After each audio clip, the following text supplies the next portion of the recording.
یہاں پر فرمایا کتب علی نفسہ الرحمہ، اس ذات نے اپنے ذمے یہ بات کر لی ہے لوگوں کہ ضرور تم پر رحم کرے گا.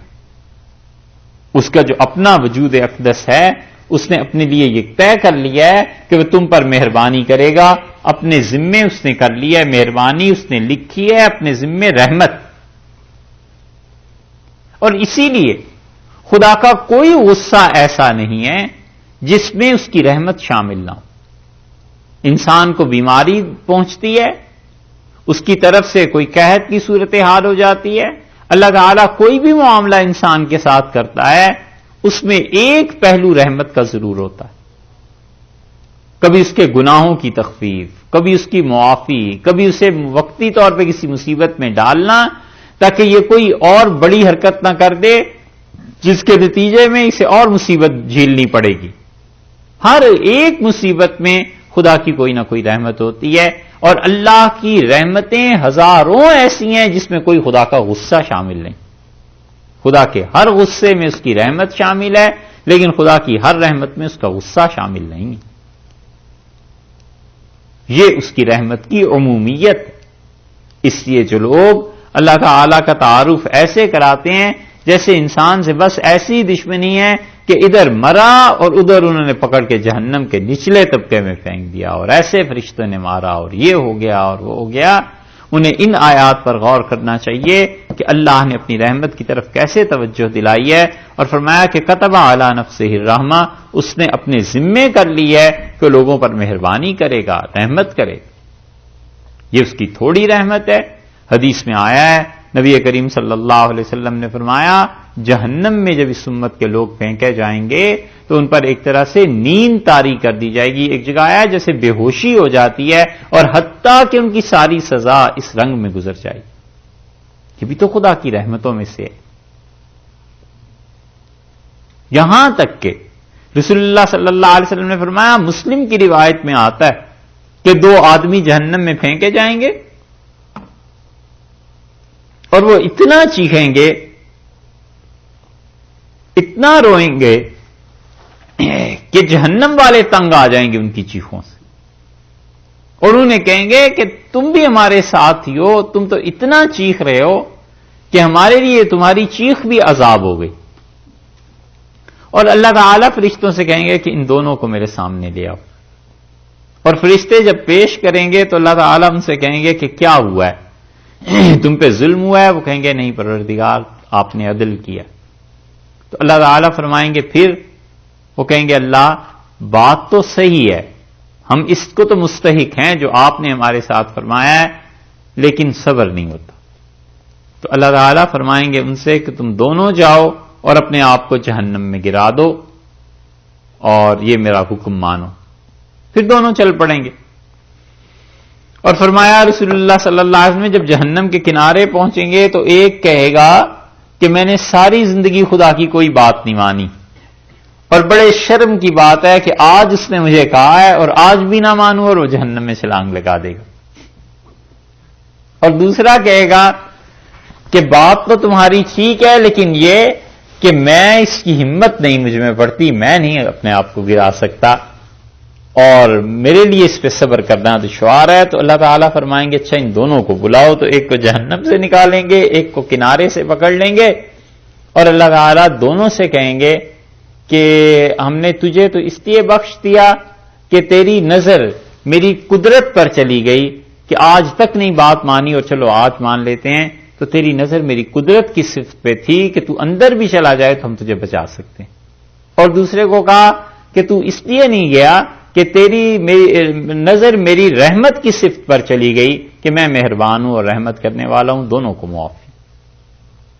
یہ ہے اس کی رحمت کا حال کہ گناہگار سے گناہگار بندہ شرک اور کفر اور کس کس چیز میں ڈوبا ہوا، وہ کہتے ہیں تم آ جاؤ، واپس آؤ، اعتراف کر لو. اسی لیے سورہ آل عمران میں گزرا ہے نا، وَمَن يَغْفِرُ الذُّنُوبَ إِلَّا اللَّهُ. اور لوگوں کون ہیں جو اللہ کے علاوہ جو اپنے بندوں کی خطاؤں کو، ان کی گناہوں کو معاف کرے. اور اسی لیے حدیث میں آیا ہے کہ جب بندہ توبہ کرتا ہے تو اللہ تعالیٰ فرماتے ہیں عَلِمَ عَبْدِي أَنَّ لَهُ رَبًّا، میرے بندے کو پتہ چل گیا ہے، اسے معلوم ہے کہ اس کا پروردگار ہے، اور جب وہ توبہ کرے تو وہ اس کی توبہ کو قبول کر لیتا ہے، اسی لیے یہ بار بار آتا ہے اور مجھ سے درخواست کرتا ہے معافی کی۔ یہاں کافروں کے متعلق جو مشرکین ہیں ان کو حکم ہو رہا ہے، ان کو بتایا جا رہا ہے کہ کتب علی نفسہ الرحمہ، اس نے اپنے ذمے کر لی ہے کہ وہ رحمت کرے گا، مہربانی کرے گا، یعنی توبہ کر لو۔ کیوں رسول اللہ صلی اللہ علیہ وسلم کی مخالفت کرتے ہو؟ کیوں ایسے کام کرتے ہو؟ لَيَجْمَعَنَّكُمْ، اور یقیناً یہ جو لام ہے نا قسم کا ہے، یعنی اس ذات کو قسم ہے۔ یجمعنا، یہ نون جو ہے اس میں بھی تاکید پائی جاتی ہے، لَيَجْمَعَنَّكُمْ،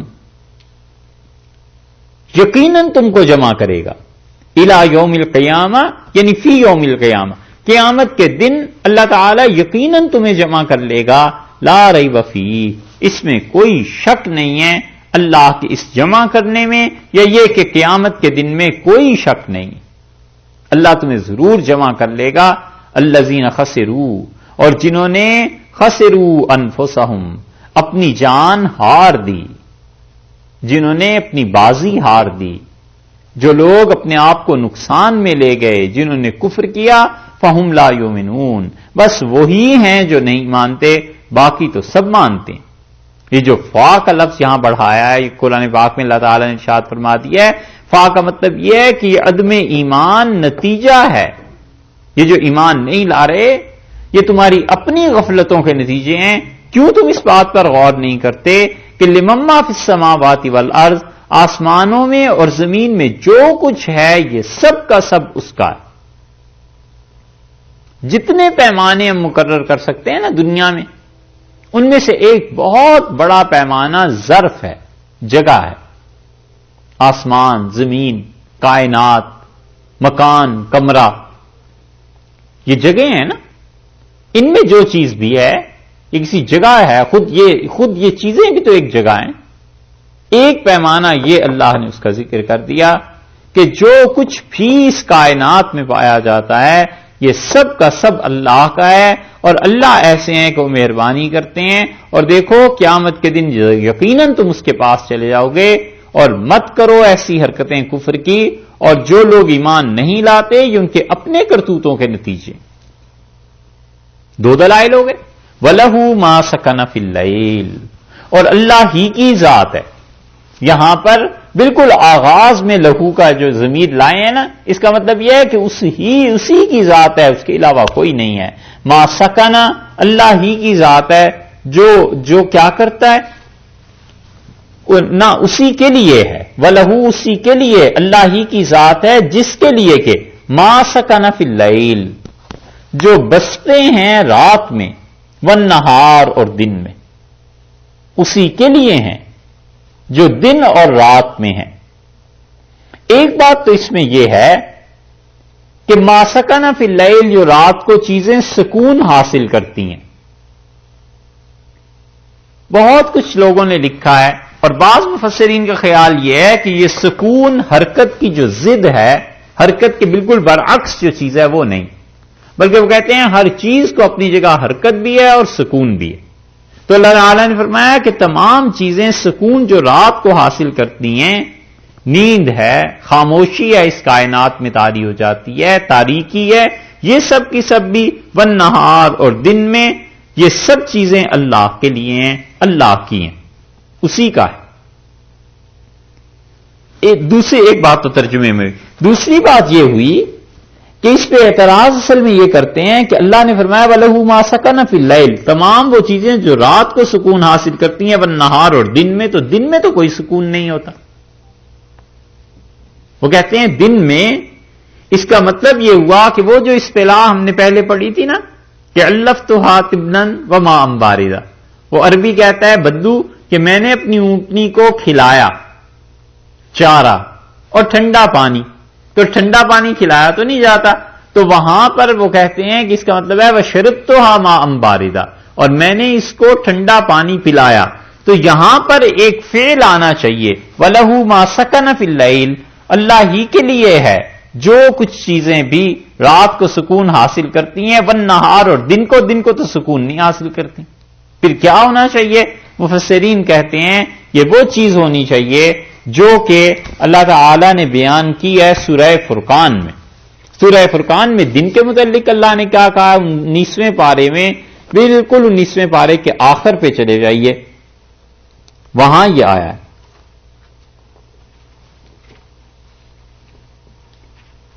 25 نمبر ہے سورت کا اور 47 نمبر آیت ہے 47.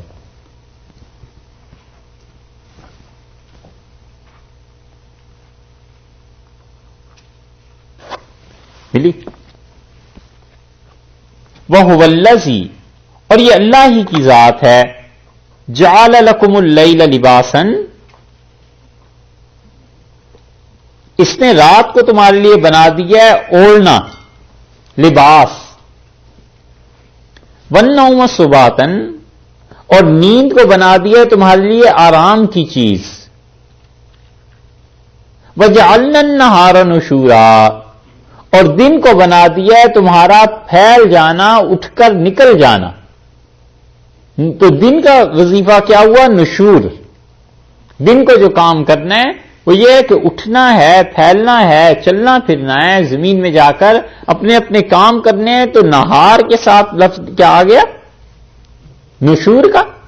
تو نشور کا لفظ جب یہاں آ گیا تو مفسرین کہتے ہیں اسی کو تم یہاں سے اٹھا کر یہاں پہ لے آؤ سورہ انعام میں. تو یہ ہوا کہ وَلَهُ مَا سَكَنَ فِي اللَّيْلِ، اور اسی اللہ کے لیے ہیں تمام وہ چیزیں جو بستی ہیں رات میں، وَنَشَرَ فِي النَّهَارِ، اور دن میں وہ پھیلتی ہیں، دن میں اپنے گھروں سے نکلتے ہیں، کام کرتے ہیں. ساری چیزیں اللہ ہی کے لیے. 2 باتیں ہو گئی. اب سمجھ آئی بات؟ ٹھیک ہے. تیسری بات جو ہے وہ یہ دیکھیے کہ اوپر اللہ نے اسپیس کا ذکر کیا ہے کہ کل من ما فی السماوات والارض. ان سے پوچھئے کہ آسمانوں میں اور زمین میں جو کچھ ہے یہ کس کا ہے؟ تو یہ انہوں نے فرما دیجئے کہ قل اللہ، اللہ ہی کا ہے. اللہ تعالی کے ساتھ ہی یہ ساری چیزوں کا تعلق ملکیت کا اللہ کا ان پہ حق ہے اور اللہ ان چیزوں کا مالک ہے. تو یہ ساری چیزیں جو تھیں ان کو اللہ تعالی نے ذکر فرما دیا کہ میری ہیں. تو اس کا مطلب یہ ہوا کہ اسپیس میں جو کچھ بھی ہے یہ سب اللہ کا ہے. اور دوسری چیز رات اور دن کو لا کر یہاں بتا دیا کہ ٹائم میں جو کچھ بھی ہے نا یہ سب اللہ کا ہے. دیکھا؟ وَلَهُ مَا سَكَنَ فِي اللَّيْلِ، اور اسی کا ہے جو کچھ کے بستا ہے اس کائنات میں رات کو، جو چیزیں بھی آرام پکڑتی ہیں. وَنَشَرَ فِي النَّهَارِ، اور جو چیزیں بھی دن کو نکلتی ہیں، کام کرتی ہیں. ٹائم میں بھی جو کچھ ہے وہ اللہ کا ہے، اسپیس میں بھی جو کچھ ہے وہ اللہ کا ہے. سمجھ آئی؟ کیسی زبردست بات کہ پہلے اسپیس کا ذکر کیا، پھر ٹائم کا ذکر کیا، اور پھر فرمایا وَهُوَ السَّمِيعُ، اور اللہ کی ذات ہے جو بہت سنتی ہے، العلیم، اور اللہ ہی کی ذات ہے جو علم والی ہے، اس کو ان سب چیزوں کا پتہ ہے. اب بتاؤ کوئی بھی چیز اس کائنات کی ان 2 پیمانوں سے باہر نکل سکتی؟ کوئی ٹائم سے نکل سکتا ہے، کوئی اسپیس سے نکل سکتا ہے؟ جہاں کہیں بھی جائے گا وہاں اللہ ہی کی حکومت ہوگی. جہاں کہیں بھی جائے گا اللہ ہی کو اپنا مالک پائے گا. اور کسی بھی زمانے میں چلا جائے، سورج کی حدود سے بھی آگے نکل جائے، کوئی نہ کوئی ٹائم کی شکل تو ہوگی، اس زمانے سے باہر تو نہیں نکل سکتا. اللہ نے کہا ہے ہر چیز میری. یوں مفسرین قرآن پاک پڑھتے ہیں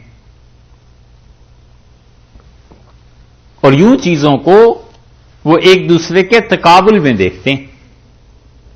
اس لیے بتایا کہ ظرف 2 ہی ہیں، ایک مکان کے اعتبار سے، ایک زمانے کے اعتبار سے، اور دونوں اللہ کے ہیں.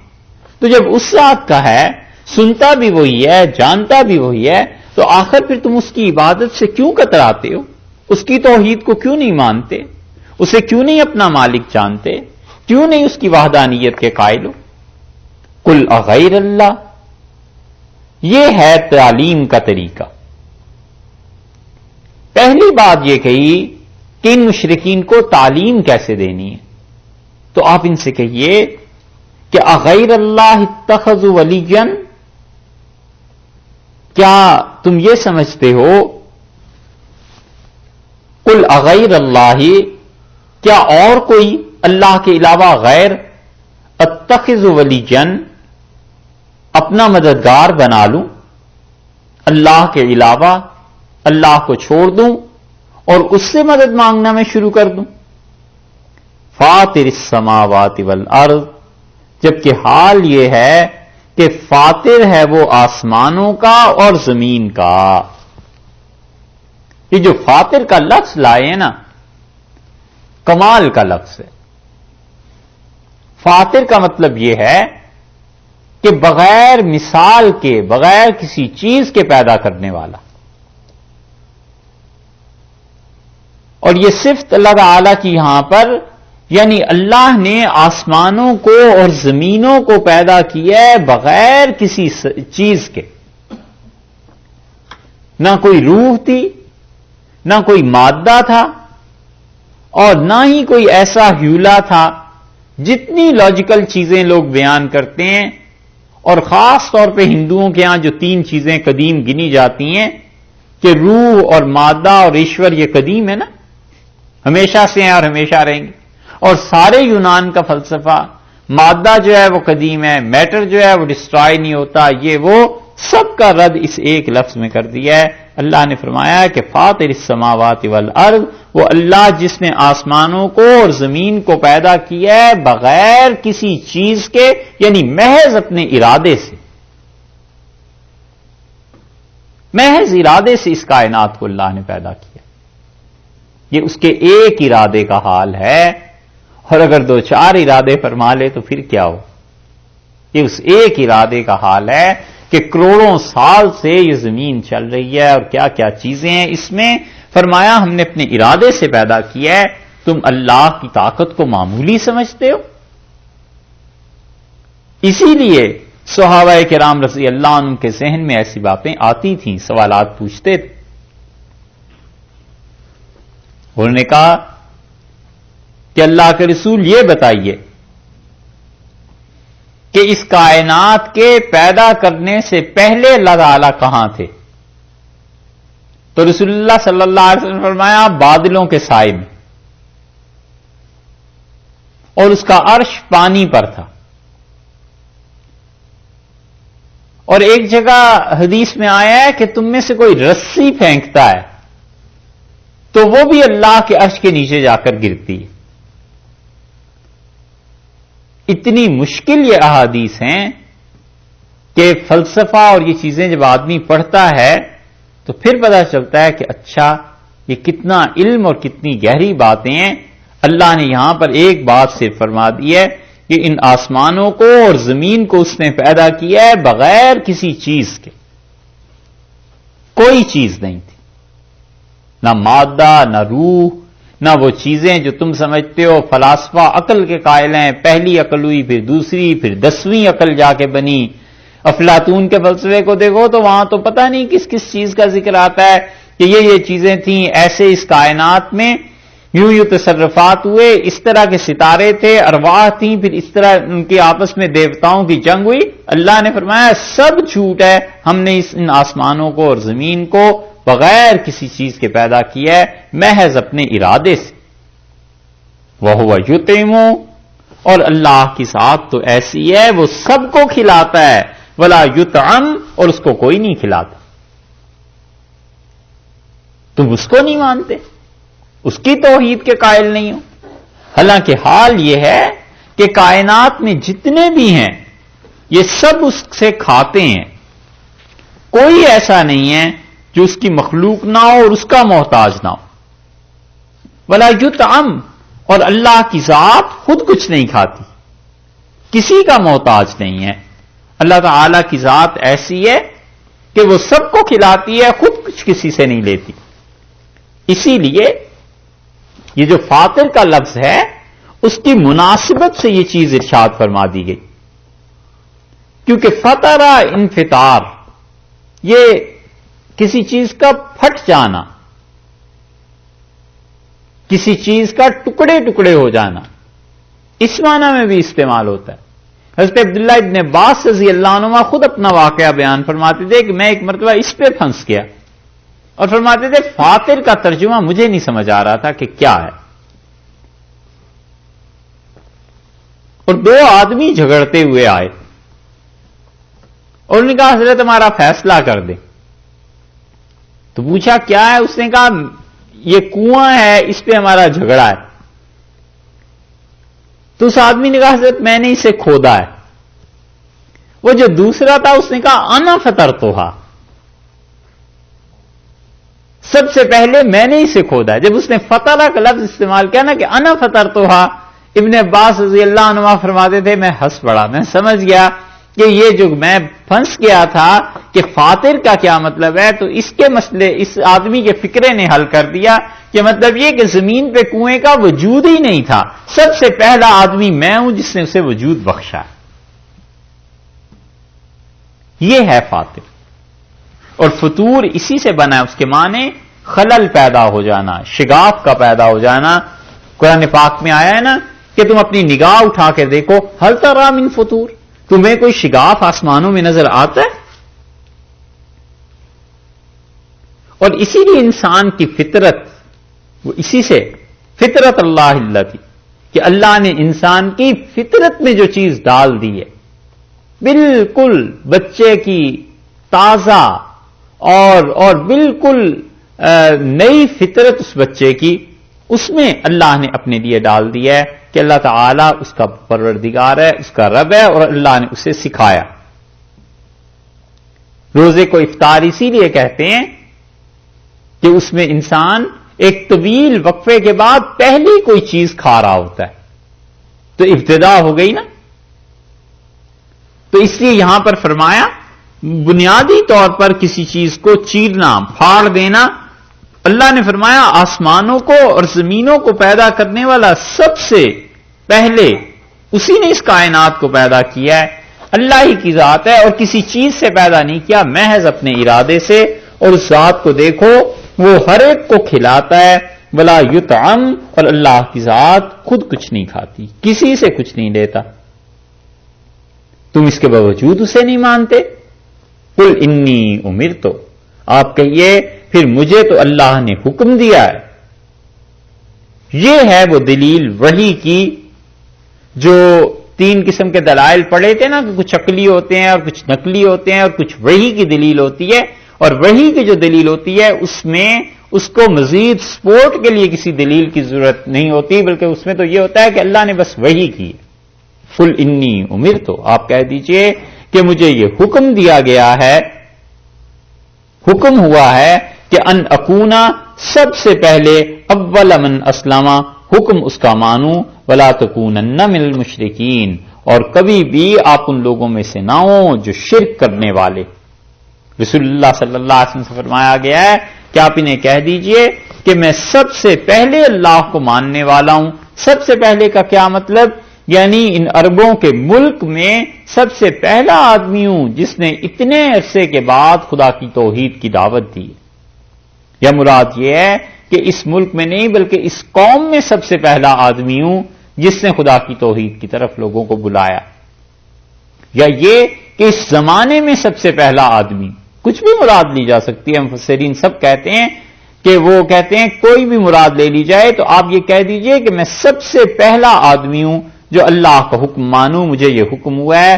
اور ولا تکونن من المشرکین، وہ اس واو کے بعد لا سے پہلے ایک اور چیز مانتے ہیں مفسرین کہتے ہیں، اور اس میں یہ بھی ہے کہ وقیل علی، اور یہ مجھ سے کہا گیا ہے کہ لا تکونن من المشرکین، اور اے نبی صلی اللہ علیہ وسلم آپ ہرگز ان لوگوں میں سے نہیں ہوں گے جو شرک کرنے والے. یہ ہے دلیل اس بات کی کہ انبیاء علیہ الصلوۃ والسلام شریعت ان سے بھی ساقط نہیں ہوتی، شریعت کی حدود وہ بھی نہیں توڑ سکتے. اس لیے جن لوگوں نے یہ قصے بنائے ہوئے ہیں نا کہ فلاں بزرگ پہ نماز معاف ہو گئی اور فلاں کے ساتھ ایسے ہو گیا اور فلاں کے ساتھ ایسے ہو گیا، یہ رسول اللہ صلی اللہ علیہ وسلم ہیں. اللہ نے فرمایا ولا تکونن من المشرکین، اور آپ ہرگز ان لوگوں میں سے نہیں ہوں گے جو اللہ کے ساتھ شرک کرنے والے ہیں. کسی کو خدا کی عبادت، عقیدہ، توحید یہ چیزیں معاف نہیں ہیں. اللہ کا قرب اعمال اختیاری کے ساتھ ہوتا ہے. جب رسول اللہ صلی اللہ علیہ وسلم کو معافی نہیں ہوئی تو اور کسی کا کیا مقام اور کیا ٹھکانہ. اور دلائل اللہ نے اپنی توحید کے دیے اور یہ بتا دیا کہ وہ کھاتا نہیں ہے بلکہ کھلاتا ہے. اور جتنے مشرکین ہیں، جتنے شرک کرتے ہیں، جس کی عبادت کرتے ہیں، ان میں آپ دیکھیے گا بنیادی طور پر ایک تصور یہ ہے کہ یہ معبود کھاتے ہیں ہم سے. کوئی دودھ پیش کر رہا ہے، کوئی چاول چڑھا رہا ہے، کوئی بکریاں دے رہا ہے، کوئی کچھ کر رہا ہے، کوئی کچھ کر رہا ہے. وہ بنیاد کیا ہے کہ یہ کھاتے ہیں. اور اسی طرح برہمن کھاتے ہیں، یہ چیز ہے نا. اور وہ جو عیسائیوں کے یہاں ہے وہ تو اور حد سے بڑھی ہوئی بات ہے کہ حضرت مسیح علیہ السلام کا خون اس رنگ کی شراب پیتے ہیں نا، یہ ان سے بھی بڑے ہوئے ہیں کہ جس کی عبادت کرنی ہے اس کا خون پیتے ہیں. وہ خون تو اب کیا ہوگا؟ اب تو شراب ہی ہوگی. اسے کیا کہتے ہیں؟ نہیں، اس تقریب کو کیا کہتے ہیں؟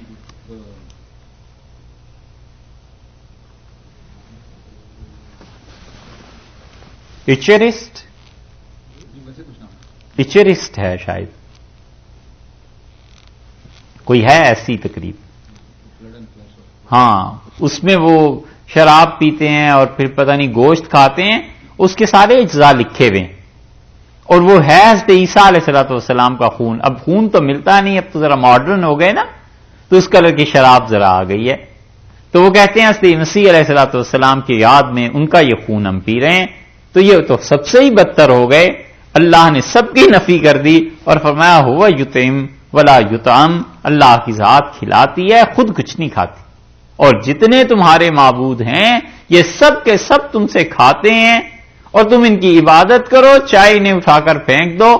اور اللہ کی ذات، اس کا تم سے کوئی ایسا تعلق ہی نہیں ہے، وہ تو خود تمہیں دیتا ہے، تم محتاج ہو، اللہ کی ذات محتاج نہیں.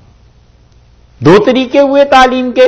قل انی اخاف، اور آپ فرما دیجئے کہ میں ڈرتا ہوں، خوف کھاتا ہوں. کس بات سے؟ ان عصیت ربی، اگر میں اپنے پروردگار کی نافرمانی کروں. کس چیز سے ڈرتا ہوں؟ عذاب یوم عظیم، بڑے دن کے عذاب سے مجھے ڈر لگتا ہے. وہ جو دن آنے والا ہے نا، اس کے عذاب سے میں ڈرتا ہوں میں اگر اللہ کی نافرمانی کروں.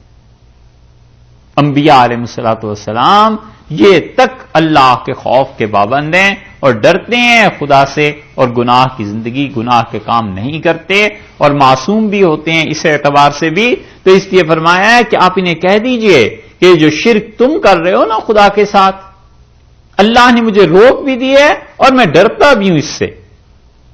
عذاب یوم عظیم، ایسے بڑے دن کے عذاب سے.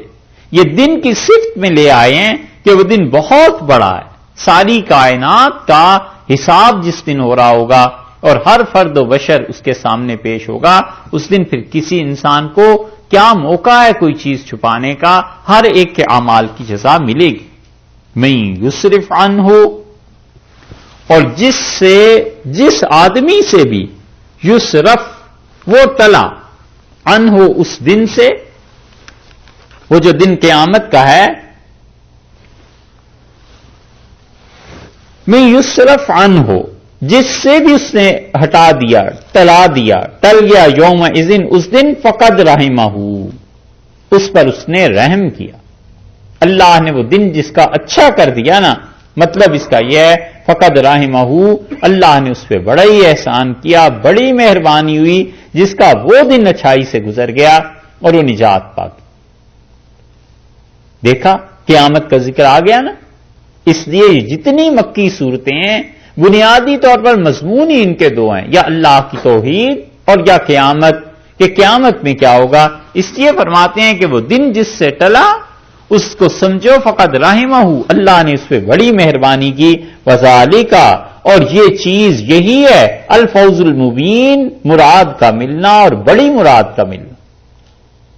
یہ جو مختلف جگہ پر آیا ہے کہ کامیابی ہے، فلاح ہے، یہاں پر فرمایا ہے کہ وَذَلِكَ الْفَوْزُ الْمُبِينُ، اور وہ دن جس کا اچھا ہو گیا نا، بس وہ آدمی ہے جو بڑی مراد پا گیا، بڑی مراد اسے مل گئی کہ اس نے اس دن میں نجات حاصل کر. اسی لیے حضور اکرم صلی اللہ علیہ وسلم نے فرمایا وہ دن بعض لوگوں کا ایسے گزر جائے گا جیسے عصر اور مغرب کی نماز کا درمیانی وقت، 50,000 سال کا دن ایسے گزر جائے گا. اور رسول اللہ صلی اللہ علیہ وسلم وہ دن بعضوں کے لیے اتنا چھوٹا ہو جائے گا جیسے تم میں سے کوئی 2 رکعتیں پڑھ لے، اتنا چھوٹا وہ دن ہو جائے گا، اس لیے کہ اس کے اعمال اللہ کے یہاں اتنی مقبولیت حاصل کر چکے ہوں گے کہ اسے جنت میں بھیج دیں گے. اور اعمال تو خیر کیا صاحب کسی کے ہوں گے، اصل تو ان کا فضل ہے، اصل تو اس کی مہربانی کہ وہ مہربانی کریں گے جس پہ بھی. یہاں پر یہی فرمایا نا فقط رحمہ، جس پہ اس نے مہربانی کی اس کا آدمی کا وہ دن اچھا ہو گیا تو بس وہ بہت بڑی مراد پا گیا.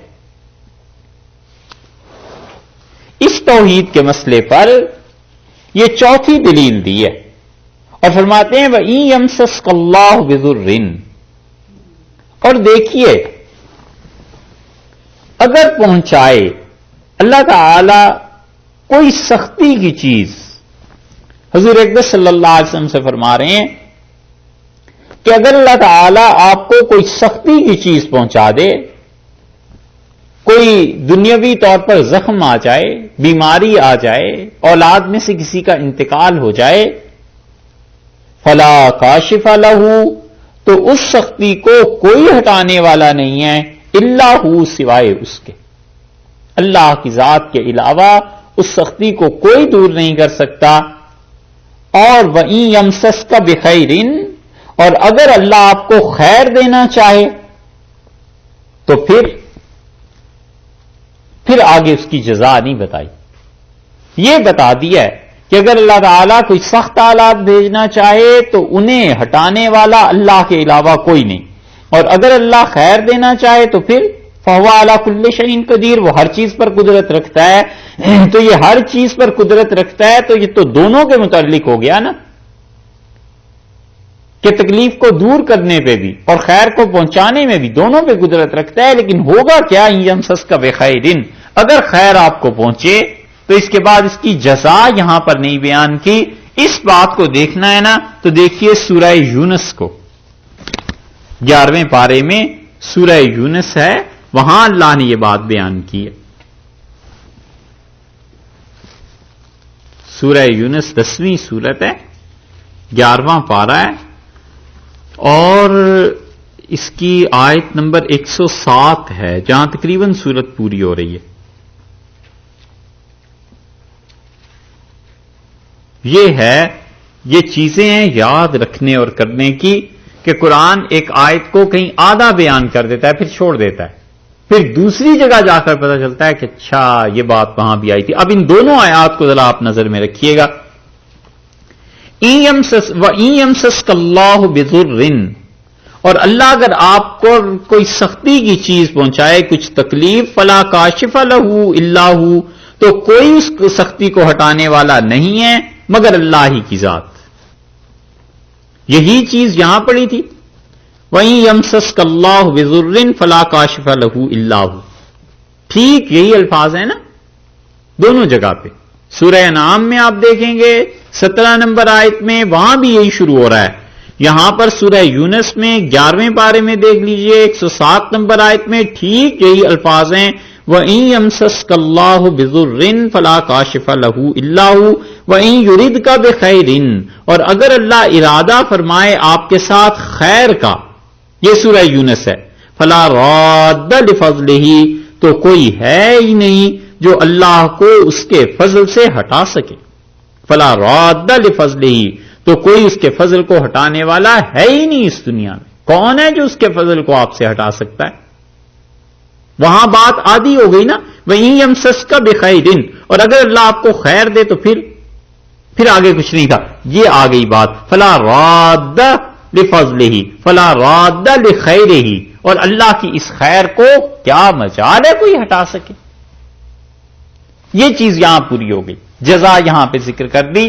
تو اللہ تعالی نے فرمایا ہے پوری کی پوری نفع اور نقصان کی قدرت، فہو علی کل شیء قدیر، اللہ ہر چیز پر قدرت رکھتا ہے۔ یہ علت بیان کر دی کہ پیچھے جو تذکرہ ہوا ہے سختی کے حالات کا، اور پیچھے جو تذکرہ ہوا ہے خیر کے حالات کا، یہ خوشیاں اور یہ غم اللہ کے علاوہ کوئی نہیں ہے جو دے سکے۔ وہ چاہے تو سخت کیفیت آپ پہ طاری کر دے، اس کو ہٹانے والا بھی اللہ کے علاوہ کوئی نہیں، اور وہ چاہے تو آپ پر مہربانیاں اور احسانات کرے، اور اللہ کے احسانات کو کون روک سکتا ہے، اس کے علاوہ کوئی کرنے والا بھی۔ یہ ہے اصل توحید اللہ کی، اور آدمی کی زندگی اس کے مطابق ہونی چاہیے کہ اللہ کی توحید پر پکا ایمان ہو کہ جو کچھ بھی ہے میرے رب نے مجھے دینا ہے تو کوئی اسے ہٹا نہیں سکتا، اور اگر کوئی اس نے نہیں دینا تو کوئی مجھے دلا نہیں سکتا۔ حضرت معاذ رضی اللہ عنہ کہتے تھے رسول اللہ صلی اللہ علیہ وسلم کے پیچھے میں اونٹ پہ سوار تھا، تو آپ نے فرمایا کہ معاذ، میں نے عرض کیا لبیک و سعدیک، اللہ کے رسول میں حاضر ہوں، آپ ارشاد فرمائیں۔ پھر رسول اللہ صلی اللہ علیہ وسلم چپ ہو گئے۔ مسند احمد میں آیا، پھر تھوڑی دیر کے بعد فرمایا مجھے آواز دی معاذ، تو میں نے یہی عرض کیا، پھر تیسری مرتبہ، اور پھر مجھ سے چوتھی مرتبہ فرمایا اسمع یا غلام، لڑکے میری بات اچھی طرح سن۔ یہ جو 3 مرتبہ بلایا نا، پکارا، اسی وجہ سے تھا تاکہ یہ پوری توجہ اس کی میری طرف لگ جائے، اور اسے انتظار، اشتیاق پیدا ہو کہ پتہ نہیں کیا کہنا۔ تو آپ نے فرمایا معاذ، اچھی طرح یاد رکھنا، ان الامت لو اجتمعوا علی ان ينفعوک بشیء، یہ پوری دنیا کے لوگ مل جائیں نا اور چاہیں کہ تیرا ایک ذرے کے برابر نفع کر دیں، لن ينفعوک، یہ ذرہ برابر نفع تجھے نہیں پہنچا سکتے، الا ما كتب اللہ لک، بس نفع وہی ملے گا جو اللہ چاہے گا۔ اور پھر فرمایا معاذ، ان الامت لو اجتمعوا، یہ سارے لوگ مل جائیں، الا ان یضروک بشیء، اور یہ چاہیں کہ تجھے ذرہ برابر نقصان پہنچائیں، کوئی نقصان نہیں پہنچا سکتے مگر وہی جو اللہ نے تیرے لیے طے کر دیا ہے۔ رفعت الاقلام وجفت الصحف، اور معاذ، قلم نے جو کچھ لکھنا تھا لکھ کے قلم خشک ہو گیا ہے، اور صفحے جن پہ لکھا گیا تھا انہیں پیک کر دیا گیا ہے، بند کر دیا گیا ہے، بس جو ہونا ہے اب ہوگا۔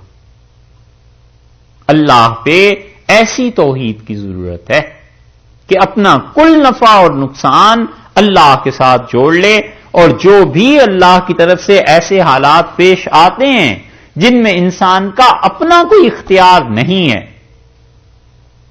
حالات میں اپنا اختیار بھی تو کبھی ہوتا ہے، اتنا کہ گناہ کیے، سختیاں پیش آ گئیں، اس کا تو حل ہے کہ توبہ کرے، معافی مانگے، وگرنہ جتنے حالات اللہ کی طرف سے آتے ہیں اور انسان کا اپنا کوئی اختیار نہیں ہے، بس سب خیر ہی خیر ہے، اللہ کی طرف سے خیر ہی ملا کرتی ہے، وہاں سے شر نہیں آیا کرتا۔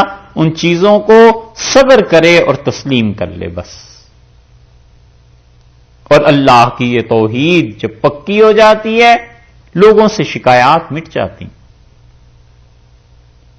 جو کچھ بھی لوگ کرتے ہیں، کوئی الزام لگاتا ہے، کوئی گالیاں دیتا ہے، کوئی برا کہتا ہے، کوئی گھسیٹے ہوئے پھرتا ہے، کوئی کسی کو کچھ اعتراضات سوچتے ہیں، یہ سب کی سب چیزیں مخلوق کی ہیں، اس کا شکوہ چھوڑ دے، نہیں کرتا۔ وہ سمجھتا ہے کہ میرے ساتھ یہ جو کچھ ہو رہا ہے، فلا کاشف لہ الا ہو، اللہ کے علاوہ اس حالت کو کوئی نہیں ٹال سکتا۔ اور جو اچھی چیزیں مل رہی ہیں، فلا راد لفضلہ، اس کے فضل کو کوئی ہٹانے والا بھی نہیں۔ اور صبر کرے اور انتظار کرے اچھے حالات کا۔ رسول اللہ صلی اللہ علیہ وسلم نے فرمایا، اللہ سے اس امید پہ زندگی گزارنا کہ اچھے حالات آ جائیں گے، یہ آپ نے فرمایا افضل ترین عبادت ہے،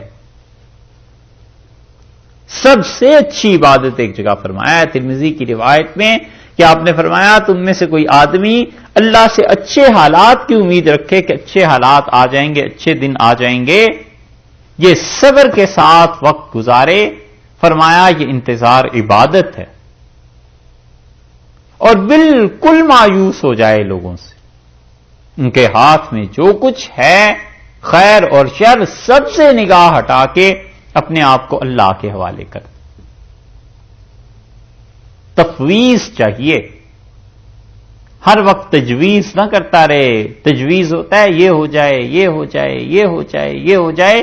کبھی یہ بھی تو کہے کہ اللہ جو آپ چاہیں وہ ہو جائے، میں کیا اور میری تجویز کیا، جو آپ چاہیں بس وہ ہو جائے.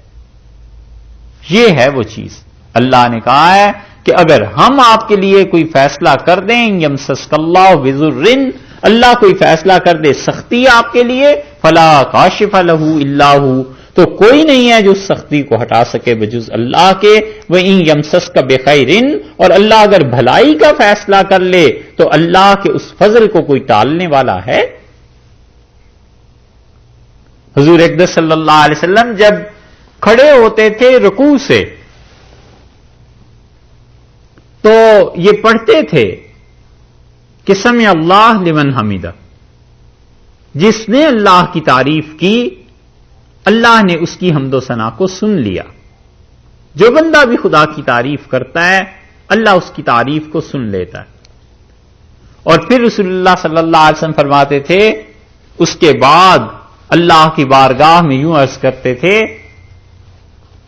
کہ ربنا لک الحمد، اے ہمارے پروردگار تیرے لیے تعریف ہے. کبھی کبھی فرماتے تھے ربنا ولک الحمد، اللہ اور تعریف آپ ہی کے لیے. کبھی فرماتے تھے اللہم ربنا لک الحمد، اے اللہ اے ہمارے پروردگار آپ کے لیے تعریف ہے. اور کبھی فرماتے تھے اللہم ربنا ولک الحمد، اے اللہ اے ہمارے پروردگار اور آپ کے لیے ساری تعریف. یہ جو چوتھا جملہ ہے نا، حنفی فقہا نے اسی لیے اس کو ترجیح دی ہے کہ وہ کہتے ہیں کہ جب قوم میں کھڑا ہو تو سمع اللہ کے بعد وہ یہ جملہ پڑھے اللہم ربنا ولک الحمد. نماز تو اصل میں بچوں کے لیے لکھی گئی تھی. وہ کہتے تھے لمبے چوڑے جملے نہ لکھو، بچوں کے لیے بس اتنا کافی ہے کہ ربنا لک الحمد، بس بچہ اتنا ہی یاد کر لے. تو انہیں کیا پتا تھا کہ ایسا بھی وقت آ جائے گا حنفیوں پہ کہ بڑے بچے بھی یہی پڑھا کریں گے. اسی لیے انہوں نے نماز کے آخر پہ درود شریف کے بعد جو دعا آتی ہے نا، انہوں نے کہا بچے کو ایک آیت ہی یاد کرا دو، ربی جعلنی مقیم الصلاۃ، یہ آیت ہے نا قرآن کی، تو انہوں نے کہا یہی یاد کر لے، اسے ہی فاتحہ کے بعد پڑھ لے گا تو نماز ادھر بھی ہو جائے گی، ایک آیت کو یاد کرے گا. انہیں کیا معلوم تھا کہ ایسے بڑے بچے بھی حنفیوں کے ہاں آ جائیں گے کہ نماز کے آخر پر بس یہی ایک پڑھنی ہے. حالانکہ حضور اقدس صلی اللہ علیہ وسلم نے درود شریف کے بعد یہ جو نماز کے آخر پر دعا آتی ہے نا،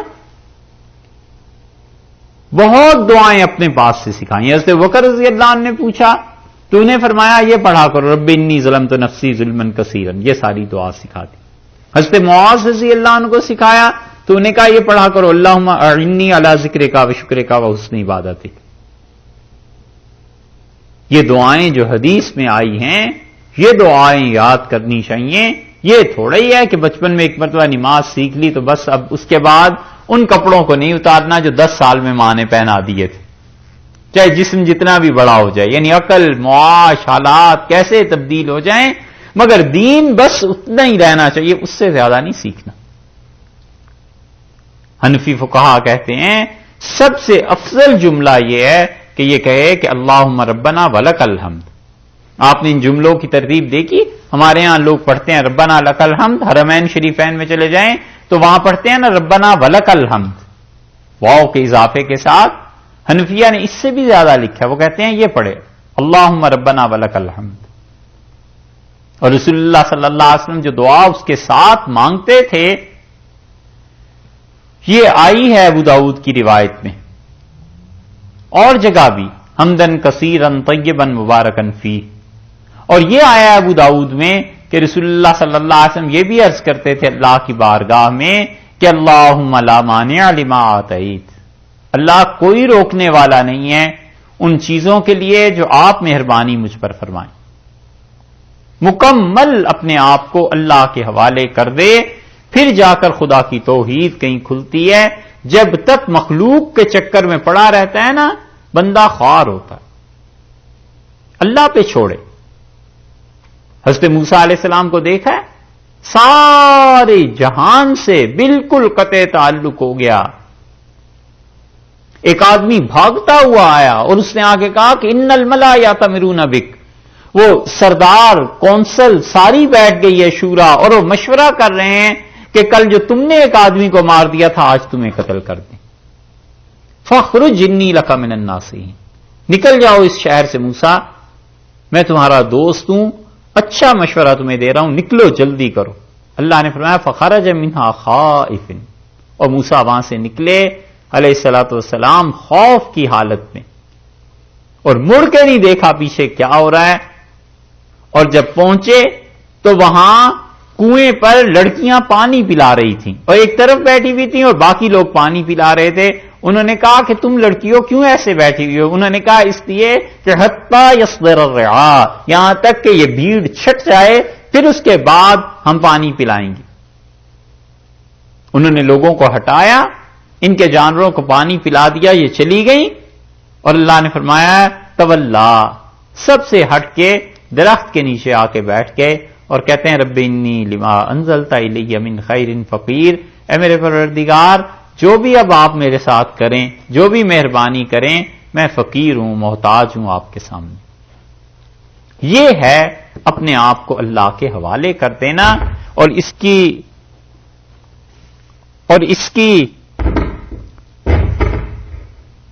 کی ایک چیز یہ بھی ہے کہ یہاں پر فرما دیا ہے وَإِن يَمْسَسْكَ اللَّهُ بِضُرٍّ فَلَا كَاشِفَ لَهُ إِلَّا هُوَ. اور اگر کوئی سختی آ جائے یاد رکھو اللہ کے علاوہ کوئی ٹالنے والا نہیں.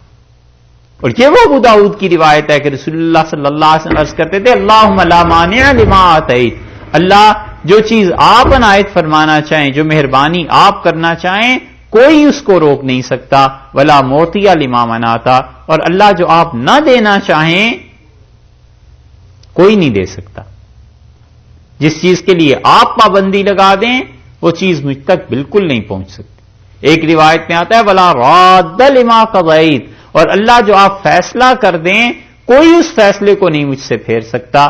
ولا ينفع ذا الجد منک الجد. اور اللہ کسی بڑے کی بڑائی تیرے سامنے کچھ کام نہیں آتی. کوئی بڑا ہے چھوٹا ہے اپنے گھر پہ ہوگا خدا بندہ، کسی بڑے کی بڑائی تیرے سامنے نہیں چلتی. تو ہے جو فیصلہ فرما دے، بس تو ہی تو.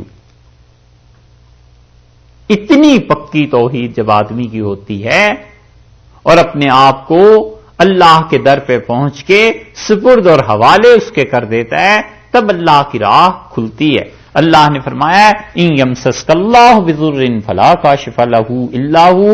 اور آپ صاف کہیے کہ اگر اللہ ان یمسسک اللہ، اور آپ دیکھیے اگر اللہ تعالی آپ پر کوئی سختی لانا چاہے فلا کاشف لہ الا ہو، کوئی نہیں ہے اس سختی کو ہٹانے والا مگر اللہ کی ذات. وَإِن يَمْسَسْكَ بِخَيْرٍ. اور اللہ اگر کوئی خیر دینا چاہے تو پھر وہ ہے جو سورہ یونس میں ہے فَلَا رَادَّ لِفَضْلِهِ. اللہ کے فضل کو، اس کی خیر کو کوئی ہٹا بھی نہیں سکتا. وَهُوَ عَلَى كُلِّ شَيْءٍ قَدِيرٌ. ہر چیز پر وہ قدرت رکھتا ہے. وَهُوَ الْقَاهِرُ. اور اللہ کی ذات اس کا زور پہنچتا ہے. القاہر، زور والا، طاقت والا. اس کی طاقت پہنچتی ہے، اس کا زور پہنچتا ہے کہاں؟ فوق عبادہ، اس کے بندوں کے اوپر. اس کا زور پہنچتا ہے اپنے بندوں پر. یہ جو فوق کا لفظ ہے نا، اس سے مراد سمت کی بلندی نہیں کہ اوپر سے زور نیچے کی طرف آتا ہے، کیونکہ اللہ کی ذات پاک تو ہر جگہ ہے. اس کا مطلب یہ ہے کہ اس کی قدرت، اس کی حکومت، اس کا مرتبہ جو ہے، اس کا زور، اس کی طاقت، اس کی حکومت پہنچتی ہے انسانوں تک. وَهُوَ الْقَاهِرُ فَوْقَ عِبَادِهِ. اور اس کا زور پہنچتا ہے اپنے بندوں پہ جیسے چاہے اپنے بندوں کے ساتھ فیصلے فرمائے. وَهُوَ الْحَكِيمُ. اور اس میں دیکھو علم کا کمال ہے، اور علم کے کمال میں سے پہلی چیز یہ ہے کہ وہ سب سے بڑا حکمت والا ہے. الخبیر. اور سب سے زیادہ خبر اس کے پاس ہے. 3 نام اللہ نے اپنے ذکر کیے ہیں، القاہر، الحکیم اور الخبیر، اور ان تینوں صفات کو اللہ نے ال سے شروع فرمایا ہے۔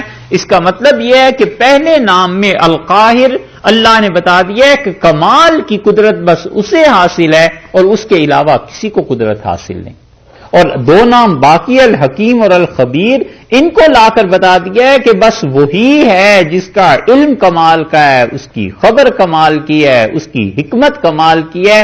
تو جس ذات میں اس کی قدرت بھی کمال کی ہو اور جس ذات کا علم بھی کمال کا ہو، اسے چھوڑ دیتے ہو اور دوسروں کی عبادت کرتے ہو، اس اللہ کو نہیں مانتے؟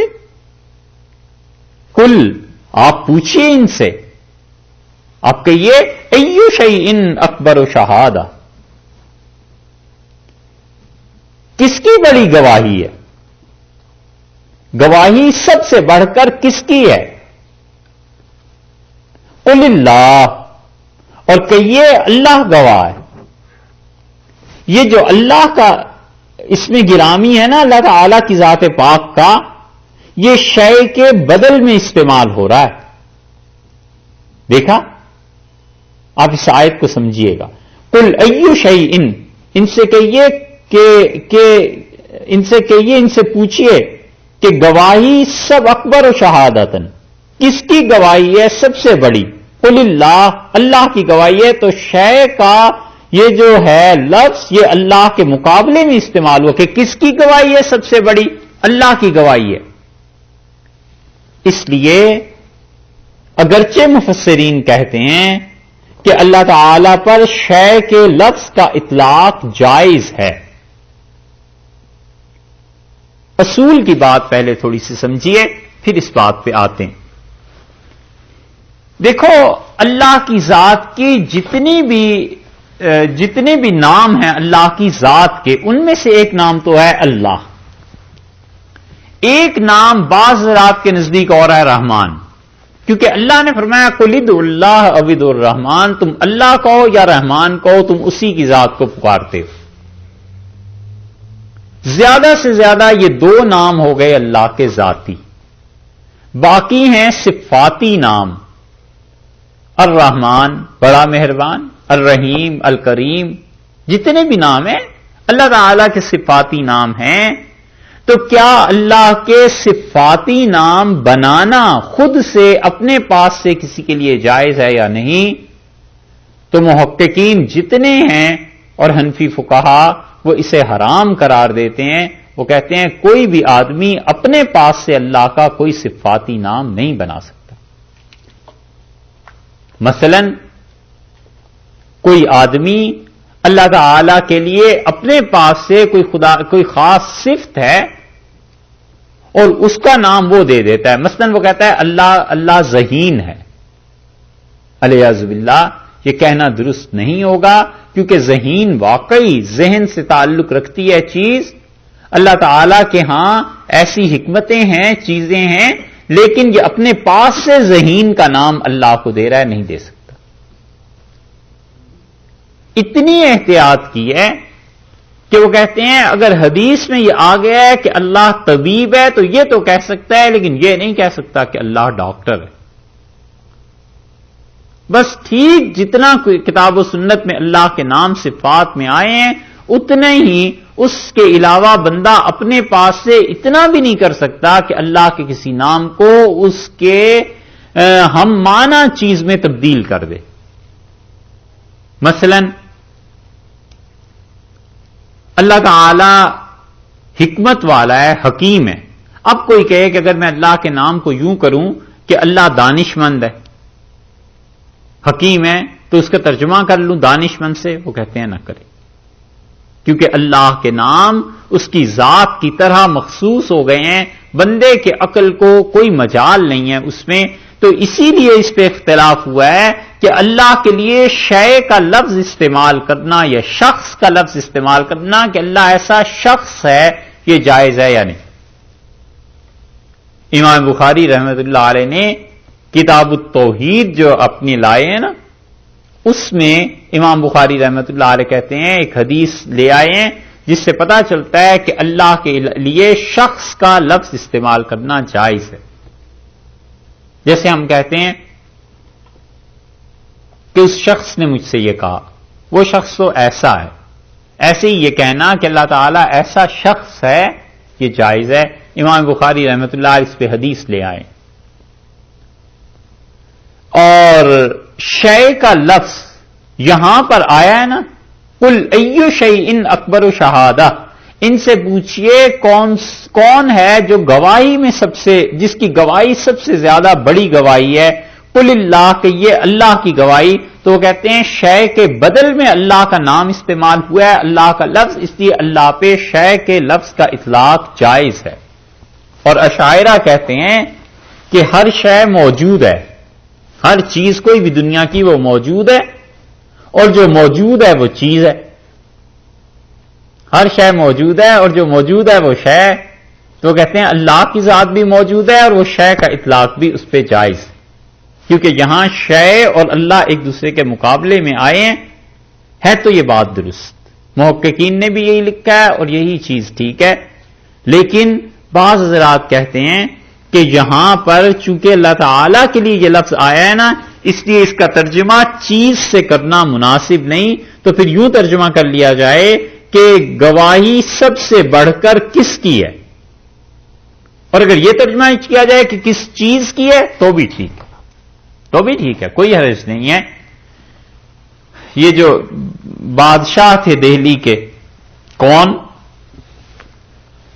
شاہ عبد القادر صاحب رحمۃ اللہ علیہ اور شاہ رفیع الدین صاحب رحمۃ اللہ. بادشاہ تو یہ تھے جن کا اب بھی 200 سال، 250 250 برس کے بعد بھی عزت اور احترام سے لوگ نام لیتے ہیں. انہوں نے اس کا ترجمہ کیا ہے کہ کس چیز کی بڑی گواہی. تو اس لیے ہے وہ بھی درست. لیکن بعض حضرات نے ادب کے دوسرے پہلو کو سامنے رکھا ہے اور انہوں نے کہا بس یہ ترجمہ کیا جائے کہ سب سے بڑھ کر گواہی کس کی ہے. قل اللہ، کہ یہ اللہ کی گواہی سب سے بڑھ کر. شہید بینی و بینکم، وہ میرے اور تمہارے درمیان گواہ ہے. علم اس کا کامل، قاہر وہ، حکیم وہ، خبیر اس کی ذات.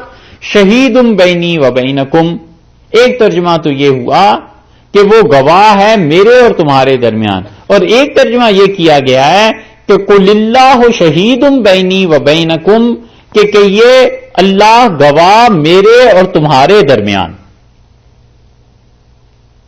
سمجھے؟ دونوں میں فرق ہو گیا نا. پوچھئے کس کی گواہی سب سے بڑھ کر ہے؟ قل اللہ، اور آپ پھر خود کہہ دیجئے کہ اللہ، یعنی اللہ کی گواہی سب سے بڑھ کر ہے. ایک ترجمہ. اور دوسرا یہ ہوا کہ پوچھئے کس کی گواہی سب سے بڑھ کر ہے؟ قل اللہ شہید بینی و بینکم، کہ یہ کہ اللہ میرے اور تمہارے درمیان گواہ ہے. دو ترجمے ہو گئے. اللہ کی گواہی سب سے بڑی چیز ہے میرے اور تمہارے درمیان، اس سے بڑھ کر کسی کی گواہی نہیں ہے. وَأُوحِیَ إِلَیَّ، اور اللہ نے کیا کیا ہے؟ وہ ذات جس کی گواہی ہے، وہ ذات جو قاہر ہے، حکیم ہے، خبیر ہے، جس کا علم، جس کی قدرت، وہ گواہی دیتی ہے اس بات کی. کس چیز کی؟ کہ اللہ ایک ہے. خدا اپنی توحید کی گواہی دیتا. جو چیزیں پڑھنے کے قابل ہیں، پتہ نہیں اللہ کو کیا منظور ہو، لیکن اللہ تعالیٰ کبھی موقع دے آپ کو اور ہمیں اکٹھا ہونے کا، پھر تو امام طحاوی رحمۃ اللہ علیہ کی کتاب العقیدہ پڑھنی چاہیے. امام طحاوی رحمۃ اللہ علیہ نے عقیدے پہ ایک کتاب لکھی ہے، العقیدۃ الطحاویہ. ٹھیٹھ حنفی فقیہ تھے خالص، اور افسوس یہ ہے کہ اب ان حنفیوں نے انہی کی کتاب پڑھنی چھوڑ دی ہے. یہ اتنی بڑی کتاب ہے کہ اب تک سعودیہ میں جو بڑے مشہور ہیں کہ لوگ کہتے ہیں سلفی ہیں، وہابی ہیں، کچھ ہیں، اب تک عقیدے میں یہی امام طحاوی رحمۃ اللہ علیہ کی کتاب پڑھاتے ہیں، العقیدۃ الطحاوی. یہ پڑھنے کی چیز ہے. اللہ کے بارے میں، اس کی ذات کے بارے میں، انبیاء علیہ السلام کے بارے میں، کتابوں کے بارے میں، تقدیر کے بارے میں، ہر چیز کے بارے میں وہ عقیدہ لکھتے ہیں کہ مسلمان کا عقیدہ کیا ہونا چاہیے. صحابہ رضی اللہ عنہ کے بارے میں، قبر کے عذاب کے بارے میں، حضرت عیسیٰ علیہ الصلوۃ والسلام کے نزول، ہر چیز کا وہ عقیدہ لکھتے چلے گئے ہیں کہ عقیدہ یہ ہونا چاہیے. اور اتنے بڑے آدمی ہیں وہ کہ حق یہ بنتا ہے کہ اس آدمی کو صدی کا مجدد کہا جائے. انہوں نے ایسی زبردست چیز لکھی تھی کہ مسلمان ایک طرف معتزلہ تھے، ایک طرف خارجی تھے، مرجئہ تھے، کون کون سے فرقے اٹھے ہوئے تھے، اور انہوں نے سب سے بچا کے اہل سنت والجماعت کے عقیدے کے مطابق کتاب لکھتی. اور امام طحاوی رحمۃ اللہ علیہ کی اس کتاب کو شافعی، حنبلی، مالکی، حنفی ساری امت مانتی ہے. وہ کہتے ہیں جو عقیدہ اس میں لکھا ہے بس یہ عقیدہ، بڑے کام کی چیز. تو گواہی اللہ کی، وَأُوحِيَ إِلَيَّ، اور میری طرف اترا ہے، وحی کی گئی ہے مجھ پر کیا چیز؟ هَذَا الْقُرْآنِ، یہ قرآن، اللہ نے یہ قرآن مجھ پہ نازل کیا ہے. لِأُنذِرَكُمْ بِهِ، تاکہ میں اس قرآن کے ذریعے تمہیں ڈراؤں، تمہیں بتاؤں کہ اللہ کی توحید کے قائل رہنا، وگرنہ شرک کرو گے اور اللہ کے ہاں پکڑے جاؤ گے. اور کس کس کو ڈراؤں میں؟ لِأُنذِرَكُمْ، تاکہ تمہیں ڈراؤں بِهِ، اس کے ساتھ. کس کے ساتھ ہیں؟ قرآن پاک کے ساتھ. یہ جو پہنچا ہے میں تمہیں ڈراؤں، اور کس کو؟ وَمَن بَلَغَ، اور جس تک یہ قرآن پہنچے میں ان سب کو یہ پیغام دوں کہ اللہ کی توحید کے قائل رہیں. یہ من بلغ کا جو لفظ ہے نا، 3 کمال کیا ہے اللہ نے. اس کا مطلب یہ ہے کہ یہ صرف قرآن عربوں تم تک ہی محدود نہیں رہے گا. من بلغ، جہاں جہاں یہ پہنچے گا وہاں وہاں یہ پیغام ہمارا پہنچے گا کہ اللہ کی توحید وہ بہت ضروری چیز ہے. تم کو اس سے خبردار کروں، اور جس تک یہ پہنچے. ایک تو بات یہ پتا چلی کہ قرآن صرف عربوں ہی کے لیے نہیں، بلکہ اللہ نے فرمایا وہ من بلغ، جہاں تک یہ قرآن پہنچے گا وہاں تک یہ پیغام پہنچے. تو معلوم ہوا کہ کل عالم کے لیے یہ قرآن ہو گیا. اور دوسری بات یہ پتا چلی جو صاحب المعانی نے بڑی اچھی بات یہاں لکھی ہے، اور بعض مفسرین نے بھی، وہ کہتے ہیں کہ جسے قرآن نہیں پہنچا اس پر حکم بھی نہیں. من بلغ، اللہ نے فرمایا ڈرائیے اس کو، آپ کہیے جن تک قرآن پہنچا ہے، عرب ہیں اب موجودہ، اور جہاں تک یہ قرآن پہنچے گا. اور بالکل اس کے برعکس ہو کہ آپ دوسری طرف سے دیکھیں تو صاحب المعانی رحمۃ اللہ علیہ کہتے ہیں کہ اس کا مطلب ہے جس تک قرآن نہیں پہنچا اس پہ شریعت کی پابندی بھی نہیں ہے، کیونکہ اسے پتہ ہی نہیں خبر کا، اسے حکم پہنچا ہی نہیں ہے. لہذا اللہ کے ہاں سے اس انسان کے لیے عذاب نہیں. یہ بات پہلے بھی کئی مرتبہ ہو چکی نا. تو جن لوگوں کو شریعت کا پیغام نہیں پہنچا، خود ان کی اپنی زبان میں نہیں پہنچا، ان لوگوں کے لیے پوچھ بھی نہیں. کفر کا دائرہ اتنا وسیع نہیں جتنا ہم لوگوں نے کر رکھا ہے کہ ہر کافر جہنم میں جائے گا. بھائی کافر کہنے کو ہے لغت کے اعتبار سے کہ اللہ کو نہیں مانتا چلو، لیکن حقیقت میں وہ کافر اس لیے نہیں ہے کہ اس تک دین کا پیغام پہنچا ہی نہیں. ایک آدمی افریقہ کے اس قبیلے میں پیدا ہو گیا ہے جہاں آپ پہنچ ہی نہیں سکے، اسلام اور شریعت پہنچی نہیں، اس کے پاس کوئی چیز ہی نہیں تھی عبادت کرنے کو، مر گیا. کسی پہاڑ کی چوٹی پہ پیدا ہوا ہے. ہزاروں بچے جاپان، چین پیدا ہوتے ہیں، 16 سال کی عمر میں بالغ ہے، مر گیا. لڑکی تھی، مر گئی. قرآن نہیں پہنچا، اسلام کا پیغام نہیں پہنچا. اگر تو حقوق العباد اس کے ہیں کوئی تو وہ تو ایک الگ مسئلہ ہے، لیکن وہ جہنم میں نہیں جائے گا. اللہ اسے بخشے نہ بخشے یہ بھی الگ مسئلہ ہے. اس پہ امت کا اتفاق ہے کہ جہنم اس کے لیے نہیں ہے، یعنی محققین کا اتفاق ہے. وہ کہتے ہیں جہنم میں اس لیے نہیں جائے گا کہ اس کے پاس کوئی شریعت تھی ہی نہیں. اگر وہ مطلقاً اللہ کو مانتا ہے، کسی ایسی ذات کو جس ذات نے کائنات کو پیدا کیا ہے، بس کوئی ذات ہے جس نے ان سب چیزوں کو بنایا ہوگا، تو وہ کہتے ہیں بس یہ کافی ہے نجات کے لیے. وہ جنت میں جائے گا یا نہیں اس پہ ہے اختلاف. اور تینوں طرف مشاہیر گئے ہیں. بعض کہتے ہیں کہ وہ مٹی میں ملا دیے جائیں گے. یہ حضرت مجدد رحمت اللہ علیہ کا موقف ہے. اور بعض کہتے ہیں کہ انہیں جنت اور جہنم کے درمیان اعراف ایک جگہ ہے، اگلے سورت جو آ رہی ہے اس میں ذکر ہے وہاں رکھا جائے گا. اور بعض کہتے ہیں بخشش ہو جائے گی, اللہ تعالیٰ انہیں جنت میں بھیج دے گا. ان تینوں آراء کے باوجود سب کہتے ہیں عذاب نہیں ہوگا.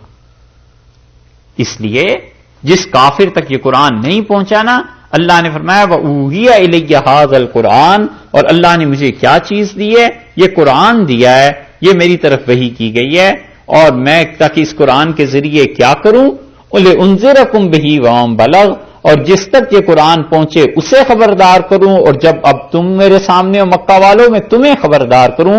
کیا چیز, أَإِنَّكُمْ لَتَشْهَدُونَ, کیا تم اس بات کی گواہی دیتے ہو, أَنَّ مَعَ اللَّهِ, کہ اللہ تعالی کے ساتھ آلہۃ اخرى, کوئی اور بھی معبود ہے, کیا تم اس بات کی گواہی دیتے ہو؟ قُل لَا أَشْهَدُ, اور آپ صاف کہہ دیجئے کہ میں تو اس بات کی گواہی نہیں دیتا. یہ ہے توحید کے اسباب کے ساتھ ساتھ شرک کی نفی بھی کرنا. قُل لَا أَشْهَدُ, آپ کہیے میں قطعاً اس بات کی گواہی نہیں دیتا.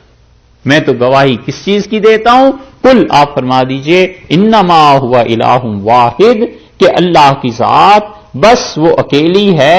تو معلوم ہوا کہ توحید کے اسباب کے ساتھ ساتھ شرک کی نفی کرنا بھی ضروری. اللہ کو ایک ماننے کے ساتھ ساتھ وہ یہ کہے کہ اللہ کے علاوہ کوئی نہیں. اسی لیے گواہی نماز میں بھی دیتا ہے اور کہتا ہے کہ اشہد اللہ الہ الا اللہ, میں اس بات کی گواہی دیتا ہوں کہ اللہ کے علاوہ کوئی الہ نہیں. وحدہ لا شریک لہ, اللہ کی ذات اکیلی ہے, اس کا کوئی شریک نہیں. واشہد ان محمدًا عبدہ ورسولہ, اور میں اس بات کی بھی گواہی دیتا ہوں کہ محمد صلی اللہ علیہ وسلم اللہ کے بندے اور اس کے رسول ہیں. یہ ہے گواہی. آپ ان سے پوچھئے اَإِنَّكُمْ لَتَشْهَدُونَ أَنَّ مَعَ اللَّهِ آلِهَةً أُخْرَى, ان سے پوچھئے کیا تم اس بات کی گواہی دیتے ہو کہ اللہ کے علاوہ کوئی اور الہ ہے؟ قُل لَا أَشْهَدُ, آپ فرما دیجئے کہ میں تو گواہی نہیں دیتا. وَأَنَا قُلْ إِنَّمَا هُوَ إِلَٰهٌ وَاحِدٌ, اور آپ یہ بھی فرما دیجئے کہ اللہ تو بس ایک ہے, یعنی اپنی ذات میں بھی اور اپنی صفات میں بھی. اور اسی وجہ سے شرک توحید کے اسباب کے ساتھ شرک کی نفی گواہی دینے کی وجہ سے فقہا کہتے ہیں کہ جب کوئی اسلام قبول کرے تو جس دین سے اسلام میں داخل ہو رہا ہے اس دین کی نفی کرانا بھی ضروری. یعنی کوئی عیسائی اگر کلمہ پڑھتا ہے تو صرف اتنا ہی کافی نہیں ہے کہ اسے کلمہ پڑھا دیا جائے, ہو جائے گا وہ مسلمان بھی, مگر اس کے ساتھ ساتھ یہ اقرار کرانا بھی ضروری ہے کہ میں حضرت عیسیٰ, حضرت مریم اور جبریل امین کسی کو خدا کی ذات اور صفات میں شریک نہیں ٹھہراتا. مریم اللہ کی اچھی بندی تھی علیہ الصلوۃ والسلام, اور حضرت عیسیٰ علیہ الصلوۃ والسلام خدا کے رسول تھے, اور جبریل امین اللہ کے فرشتے ہیں, اور اللہ اپنی ذات اور صفات میں ان سب کی شرکتوں سے پاک اور بلند و بالا ہے. اور فقہا اسے اپنے جملوں میں تعبیر جب کرتے ہیں تو کہتے ہیں وَتَبَرَّئَ عَنْ كُلِّ دِینٍ سِوَى الْإِسْلَامِ, اور اسلام جب قبول کرے تو تمام دینوں سے بیزاری کا اظہار بھی کرے. اور یہاں سے انہوں نے یہ مسئلہ لیا ہے کہ قُل لَا أَشْهَدُ, آپ فرما دیجئے میں گواہی نہیں دیتا ایسی. قُلْ إِنَّمَا هُوَ إِلَٰهٌ وَاحِدٌ, بلکہ آپ یہ کہیے کہ اللہ ایک ہے. وَإِنَّنِي بَرِيءٌ مِّمَّا تُشْرِكُونَ, اور میں بیزار ہوں, میں بالکل قبول نہیں کرتا مما تشرکون, جن کو تم خدا کے ہاں شریک ٹھہراتے ہو. یعنی یہاں پر گواہی کا مطلب کیا ہوا؟ قسم کھاتا ہوں. تو پھر ترجمہ یہ بنے گا کہ قل ای شیء اکبر شہادہ, ان سے پوچھئے کون ہے جس کی قسم سب سے بڑی ہے؟ قل اللہ, اللہ, وہ میرے اور تمہارے درمیان اللہ گواہ ہے, اللہ کی قسم. وَأُوحِیَ إِلَيَّ هَٰذَا الْقُرْآنُ لِأُنذِرَكُم بِهِ, اور یہ اترا ہے مجھ پر یہ قرآن پاک تاکہ میں اس کے ذریعے تمہیں بھی بتاؤں. وَمَن بَلَغَ, اور یہ قرآن جہاں تک پہنچے میں انہیں کہوں أَإِنَّكُمْ لَتَشْهَدُونَ أَنَّ مَعَ اللَّهِ آلِهَةً أُخْرَى, کیا تم اس پہ قسم کھاتے ہو کہ اللہ کے علاوہ کوئی اور الہ ہے؟ قل لا اشہد، اور آپ کہہ دیجئے میں تو اس پہ قسم نہیں کھاتا، بلکہ میں یہ کہتا ہوں کہ انما ہوا الہ واحد، اللہ ایک ہے، اکیلا ہے، واننی بریء مما تشرکون، اور میں بیزاری کا اظہار کرتا ہوں، میں ہرگز قبول نہیں کرتا ان چیزوں کو جن کا تم اللہ کے ساتھ شرک کرتے ہو، شریک ٹھہراتے ہو جنہیں اللہ۔ الذین آتیناہم الکتاب، اور جنہیں ہم نے دی ہے کتاب، یعنی تورات، انجیل۔ یہ اہل مکہ کو کہا جا رہا ہے، ابھی ہجرت تو ہوئی نہیں، لیکن دھاک تھا نا یہودیوں کا کہ بڑے پڑھے لکھے ہیں۔ اللہ نے فرمایا جنہیں ہم نے کتاب دی ہے، یعرفونہ، اس بات کو جانتے ہیں، کما یعرفون، جیسے کہ وہ پہچانتے ہیں ابناءہم، اپنے بیٹوں کو۔ یہ یعرفونہ میں ہو کی جو ضمیر ہے نا، یہ کدھر لوٹ رہی ہے، اس پہ ہے مفسرین کی بحث، اور کئی حضرات اس طرف گئے ہیں کہ جنہیں ہم نے کتاب دی ہے وہ جانتے ہیں حضور اقدس صلی اللہ علیہ وسلم کو جیسے اپنے بیٹوں کو وہ جانتے ہیں، جس طرح انہیں یہ شبہ نہیں ہے کہ یہ آدمی ہماری قوم کا ایک فرد ہے، اسی طرح انہیں رسول اللہ صلی اللہ علیہ وسلم کے بارے میں بھی شبہ نہیں ہے، یہودیوں کو اور عیسائیوں کو جنہیں ہم نے کتاب دی۔ ایک لیکن حضرت نے شاہ ولی اللہ رحمۃ اللہ اس کا ترجمہ اور کیا، وہ کہتے ہیں می شناسند حقیقت ان قول، یعنی کلمہ توحید، وہ جانتے ہیں اللہ کی اس توحید کے کلمے لا الہ الا اللہ کو ایسے ہی جیسے وہ اپنے قوم کے افراد کو جانتے ہیں۔ تو وہ کہتے ہیں ہو کی ضمیر جو ہے کلمہ توحید کی طرف لوٹائی جائے تو یہ زیادہ مناسب ہے، کیونکہ اوپر سے ذکر سارا توحید کا چلا آ رہا ہے نا۔ تو کہتے ہیں اگر یہاں مراد رسول اللہ صلی اللہ علیہ وسلم سے لی جائے تو ربط کلام باقی نہیں رہتا، تو اس لیے یہ کہا جائے کہ یہاں پہ مراد حضور اقدس صلی اللہ علیہ وسلم کی بجائے اللہ کا کلمہ توحید ہے کہ الذین آتیناہم الکتاب، جنہیں ہم نے کتاب دی ہے، یعرفونہ کما یعرفون ابناءہم، خدا کی توحید کو اس طرح جانتے ہیں لا الہ الا اللہ کو جیسے کہ وہ پہچانتے ہیں اپنے بیٹوں کو، اپنی قوم کے افراد کو۔